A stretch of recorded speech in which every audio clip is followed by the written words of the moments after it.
It's a message that pulls no punches. Argentina's president, in a letter to the British Prime Minister published in the UK press, claims that handing over the Falkland Islands, or Las Malvinas, to Argentina is supported by people and governments around the world. Cristina Fernandez de Kirchner writes, 180 years ago, on the same date, January the 3rd, in a blatant exercise of 19th century colonialism, Argentina was forcibly stripped of the Malvinas Islands, which are situated 14,000 kilometres away from London.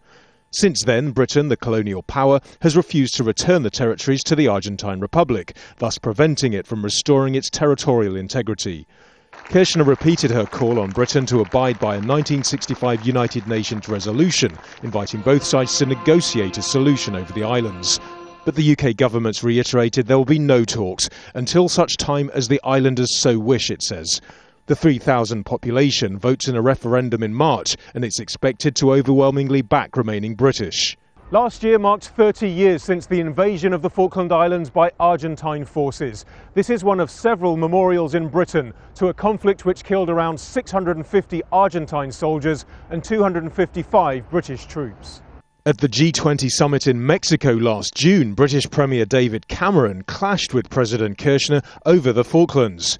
While many in Argentina support Kirchner's stance, some see her use of the issue as an attempt to deflect domestic criticism. In recent years, the stakes have been raised by oil exploration in the waters around the islands. Argentina's ruled out any more fighting over the Falklands, but the forthcoming referendum's unlikely to mark the end of the diplomatic battle. Nadim, Jazeera, London.